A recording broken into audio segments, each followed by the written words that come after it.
அஸ்ஸலாமு அலைக்கும் வரஹ்மத்துல்லாஹி வபரகாத்துஹ். சமூக நீதியை வெளிப்படுத்தக்கூடிய இறைத்தூதருடைய செய்திகளில் மிக முக்கியமானது இறைத்தூதர் ஸல்லல்லாஹு அலைஹி வஸல்லம் கூறிய இந்த நபிமொழி. இறைத்தூதர் ஸல்லல்லாஹு அலைஹி வஸல்லம் அவர்கள் சொன்னார்கள், இறைவன் கூறுவதாக, என் அடியானே, அநீதத்தை என் மீது நான் தடை செய்து கொண்டேன், உங்களுக்கு மத்தியிலும் தடை செய்திருக்கிறேன். அதனால் உங்களில் ஒருவருக்கு ஒருவர் ஃபலா ததாலமு, அநீதம் செய்யாதீர்கள், அநீதம் செய்து கொள்ளாதீர்கள் என்று இறைவன் கூறுவதாக இறைத்தூதர் ஸல்லல்லாஹு அலைஹி வஸல்லம் அவர்கள் சொன்னார்கள். அநீதம் செய்வதை இறைவன் தனக்குத்தானே தடை செய்து கொண்டான். அநீதம் செய்வது அவனுடைய குணம் அல்ல. இரக்கத்தை இறைவன் தன் மீது கடமையாக்கிக் கொண்டான். நீதம் செலுத்துவதை தன் மீது இறைவன் கடமையாக்கிக் கொண்டான். அநீதம் செய்வதை இறைவன் தனக்கு தடை செய்து கொண்டான். ஒமா ரப்புக பிதல்லாமில் லில் அபீத், இறைமறை சொல்லுகிறது, அடியார்களுக்கு ஒருபோதும் இறைவன் அநீதம் செய்ய மாட்டான். மீண்டும் சொல்கிறேன், அடியார்களுக்கு ஒருபோதும் இறைவன் அநீதம் செய்ய மாட்டான். இறைத்தூதர் ஸல்லல்லாஹு அலைஹி வஸல்லம் சொன்னார்கள், வானங்கள் பூமிகளில் உள்ள மனிதர்களுடைய செயல்களுக்கு ஏற்ப அவர்கள் செய்த பாவங்களுக்கு ஏற்ப தண்டனையை இறைவன் கொடுக்க நாடினால் வேதனையை தண்டனையைத்தான் இறைவன் கொடுப்பானே தவிர அநீதம் செய்வதில்லை. அதுபோலத்தான் வானங்கள் பூமிகளில் உள்ள மனிதர்கள் எல்லோர்களுக்கும் அவர்களின் நன்மைகளின் காரணமாக கூலியை கொடுக்க இறைவன் நாடினால் அவர்கள் செய்த செயலை விட சிறந்த முறையில் தான் அவர்களுக்கு இரக்கம் காட்டி கூலி கொடுப்பானே தவிர அநீதம் செய்ய மாட்டான் என்று இறைத்தூதர் ஸல்லல்லாஹு அலைஹி வஸல்லம் அவர்கள் சொன்னார்கள். இறைவன் தன் மீது அநீதத்தை தடை செய்து கொண்டான். அதை மக்களுக்கு மத்தியிலும் தடை செய்து கொண்டான். உங்களுக்கு ஒருவருக்கொருவர் அநீதம் செய்யாதீர்கள் என்ற அறிவுரையை இறைவன் தன்னுடைய இறைத்தூதரின் வாயிலாக எமக்கு தெளிவுபடுத்துகிறான். மனிதர்களில் பெரும்பான்மையான மக்கள் அநீதம் செய்யக்கூடியவர்களாகத்தான் தங்களை ஆக்கிக் கொள்கிறார்கள். படைப்புகளில் பலர் தன்னை படைத்த இறைவனுக்கு அநீதம் செய்கிறார்கள். இணை வைப்புதான், படைத்த இறைவனோடு ஒருவர் இணையாக்கி வணங்குதல் தான் இந்த உலகத்தில் இருக்கக்கூடிய அநீதத்தில் மிகப்பெரிய அநீதி. இன்ன ஷிர்க லதுல்முன் அதீம், இணை வைப்புதான் மகத்தான அநீதி. இறைத்தூதர் ஸல்லல்லாஹு அலைஹி வஸல்லம் முஆத் இப்னு ஜபலை அழைத்து கேட்டார்கள், முஆதே, படைப்புகள் படைத்தவனுக்கு செய்ய வேண்டிய கடமை என்ன தெரியுமா?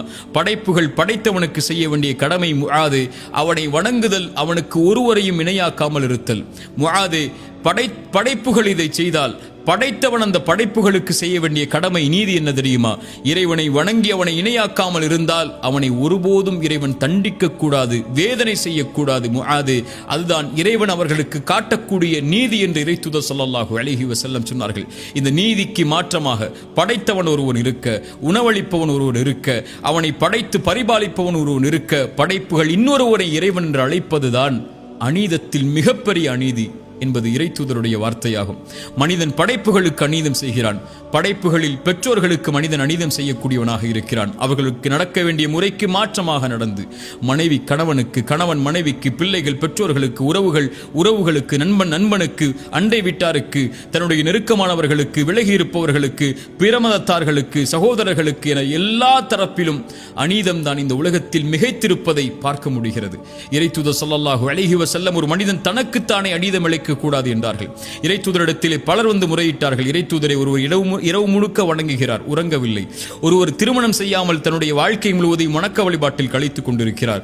ஒருவர் நோன்பை நோற்றுக் கொண்டு இருக்கிறார், பசித்து அவர் உணவை உண்ணாமல்.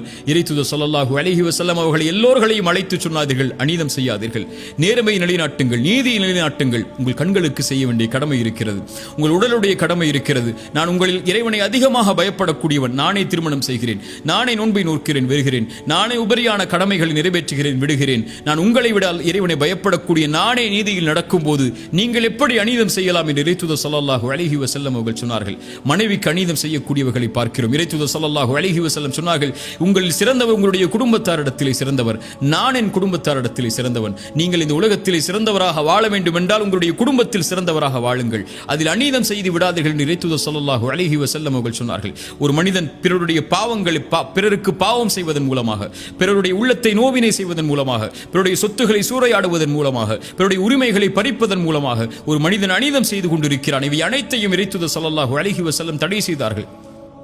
இறைத்தூதர் ஸல்லல்லாஹு அலைஹி வஸல்லம் அவர்கள் சொன்னார்கள், முஆத் இப்னு ஜபலை யமன் தேசத்திற்கு அனுப்பும் போது மிக முக்கியமான செய்தி, இத்தகி தஅவத்தல் மதுலூம். முஆத், அநீதம் செய்யப்பட்டவனுடைய பிரார்த்தனையை பயந்து கொள். ஒருவன் அநீதம் செய்யப்பட்டிருக்கிறான் என்றால் அவன் இறைவனை அழைத்தால் இறைவா என்ற ஒரு வார்த்தை போதும். அவனுக்கும் இறைவனுக்கும் இடையில் எந்த ஒரு திரையும் கிடையாது. அவன் கேட்டால் இறைவன் கொடுப்பான். அநீதம் செய்யப்பட்டவன் கரத்தை ஏந்தி விட்டால் போதும், அவ்வளவுதான். அநீதம் செய்தவன் அழிந்து விடுவான். இறைத்தூதர் ஸல்லல்லாஹு அலைஹி வஸல்லம் சொன்னார்கள், அநீதம் செய்பவனுக்கு இறைவன் அவகாசத்தை அளித்துக் கொண்டே இருப்பான். அவனை பிடிக்க நாடினால் அநீதம் செய்தவனை தண்டிக்க நாடினால் அவ்வளவுதான். தண்டனை கொடுக்கும் வரைதான் அவனுக்கு இரக்கம். தண்டனையை கொடுக்க நாடிவிட்டால் உலகத்திலேயே அவ்வளவுதான், அழிந்து விடுவான். இறைவனை விட்டு அவனை தப்பிக்க முடியாது என்று இறைத்தூதர் ஸல்லல்லாஹு அலைஹி வஸல்லம் சொன்னார்கள். இறைத்தூதர் ஸல்லல்லாஹு அலைஹி வஸல்லம் அபிசீனிய நாட்டில் நடந்த ஏதாவது ஆச்சரியப்படுத்தக்கூடிய செய்தி இருந்தால் சொல்லுங்கள் என்று நபித்தோழர்களிடத்தில் கேட்டபோது ஒரு நபித்தோழர் சொன்னார், இறைத்தூதரே, ஒரு வயதான ஒரு பெண்மணி தன்னுடைய தோளில் தண்ணீர் பாத்திரங்களை சுமந்து கொண்டு நடந்து சென்று கொண்டிருந்தாள்.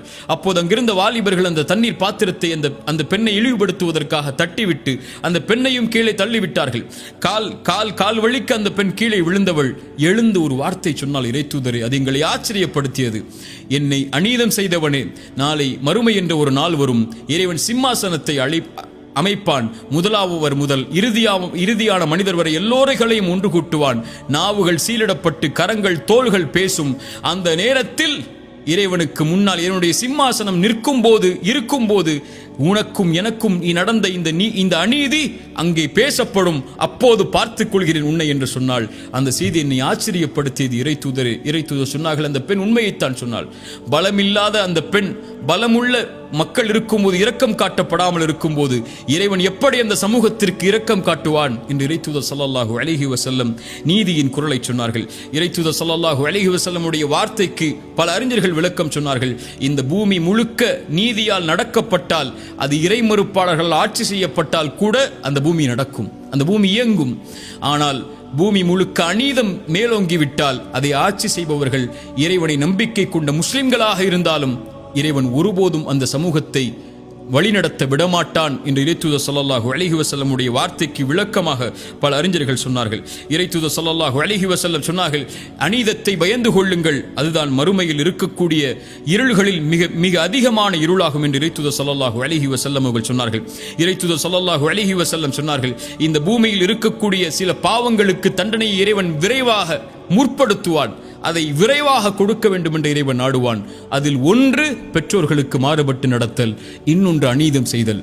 அநீதம் செய்பவனுக்கு நீதியை நிலைநாட்ட இறைவன் நாடுவதை தான் விரும்பி நாடுகிறான், விரைவாக அவனுக்கு செய்வதை என்று இறைத்தூதர் ஸல்லல்லாஹு அலைஹி வஸல்லம் அவர்கள் சொன்னார்கள்.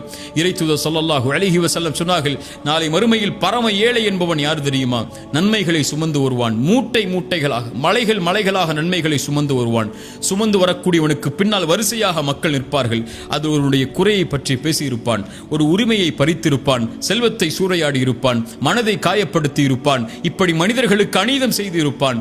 அந்த நீதியை நிலைநாட்டுவதற்காக அநீதம் செய்தவனுடைய நன்மைகளை எடுத்து செய்யப்பட்டவர்களுக்கு இறைவன் வழங்குவான். எல்லா நன்மைகளும் வழங்கப்பட்டு எந்த நன்மையும் அவர்களுக்கு கொடுப்பதற்கு இவன் செய்த அந்த செயலுக்கு பகரமாக கொடுப்பதற்கு இல்லாத பட்சத்தில் அவர்களுடைய பாவங்கள் அவர்களுடைய குற்றங்கள் அனைத்தையும் இவன் மேல் சுமத்தி இவனை நரகத்திலே தூக்கி வீசுவான். நன்மைகளை சுமந்து வந்த இவன் அநீதத்தின் காரணமாக இறைவன் நீதி செலுத்துவதால் நரகத்தில் தூக்கி வீசப்படக்கூடிய இவன்தான் பரம ஏழை என்று இறைத்தூதர் ஸல்லல்லாஹு அலைஹி வஸல்லம் அவர்கள் சொன்னார்கள். ஒருவன் அழைத்தால் அந்த அழைப்பிற்கு இறைவன் பதில் கொடுப்பான் என்றால் அது அநீதம் செய்யப்பட்டவன் அழைத்தால் அந்த அழைப்பிற்கு தான் என்று இறைத்தூதர் ஸல்லல்லாஹு அலைஹி வஸல்லம் அவர்கள் சொன்னார்கள். அல்லாஹ்வுடைய தூதர் ஸல்லல்லாஹு அலைஹி வஸல்லம் தங்களுடைய பிரார்த்தனையில் ஒன்றை இணைப்பார்கள், யா அல்லாஹ், அநீதம் நான் செய்வதிலிருந்தும் எனக்கு அநீதம் செய்யப்படுவதிலிருந்தும் என்னை பாதுகாத்து விடு என்று இறைத்தூதர் ஸல்லல்லாஹு அலைஹி வஸல்லம் சொல்லுவார்கள். நீதிக்கு மாற்றமாக நடத்தல் தான் அநீதம். எந்த ஒரு உரிமை ஒருவருக்கு கொடுக்கப்பட வேண்டுமோ அந்த உரிமைக்கு மாற்றமான ஒரு செயலை செய்தல் தான் அநீதம். இந்த அநீதத்தை இறைவன் தடை செய்து விட்டான். இறைத்தூதர் ஸல்லல்லாஹு அலைஹி வஸல்லம் அதனால் தான் சொன்னார்கள், இறைவன் கூறுவதாக, என் அடியார்களே, அன்போடு அழைத்து சொல்கிறான், என் அடியார்களே கேட்டுக்கொள்ளுங்கள், அநீதத்தை நான் என் மீது தடை செய்து கொண்டேன், உங்களுக்கு மத்தியிலும் தடை செய்திருக்கிறேன். ஃபலா ததாலமு, உங்களில் ஒருவருக்கு ஒருவர் ஒருபோதும் அநீதம் செய்யாதீர்கள். இறைவன் உங்களுக்கு அநீதம் செய்வதில்லை. ஆனால் நீங்கள் படைப்புகள் உங்களுக்கு எந்த உரிமையும் அநீதம் செய்வதற்கு இல்லாத பட்சத்தில் உங்கள் பெற்றோர்களுக்கு, உங்கள் உறவுகளுக்கு, உங்களுடைய கணவனுக்கு, உங்களுடைய மனைவிக்கு, பிள்ளைகளுக்கு, நண்பர்களுக்கு, உறவுகளுக்கு, அண்டை வீட்டாருக்கு, தெரிந்தவருக்கு, தெரியாதவருக்கு, உங்கள் மதத்தை சார்ந்து வாழ்பவருக்கு, உங்களை மதத்தை சார்ந்து வாழாத எவருக்கும் ஒரு கடுகளவு கூட அநீதம் செய்து விடாதீர்கள். இறைவன் எந்த செயலையும் பொறுத்துக் கொள்வான். ஒரு மனிதனுடைய செயலில், அவனுடைய நன்மைகளில், அவன் செய்யக்கூடிய பாவங்களில் அநீதம் கலந்து விட்டால் எல்லாம் அழிக்கப்பட்டுவிடும்.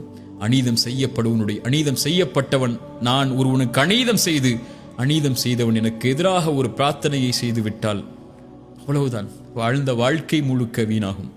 இறைத்தூதர் ஸல்லல்லாஹு அலைஹி வஸல்லம் கூறிய இந்த செய்தியை பாடமாக படிப்பனையாக பெற்றுக்கொள்வோம். அடுத்த சமூக நீதியுடைய செய்தியோடு அடுத்த அமர்வில் சந்திப்போம். ஜஸாக்குமுல்லாஹு கைரன். அகூலு கௌலி ஹாதா அஸ்தக்ஃபிருல்லாஹ லீ வலக்கும். அஸ்ஸலாமு அலைக்கும் வரஹ்மத்துல்லாஹி வபரகாத்துஹு.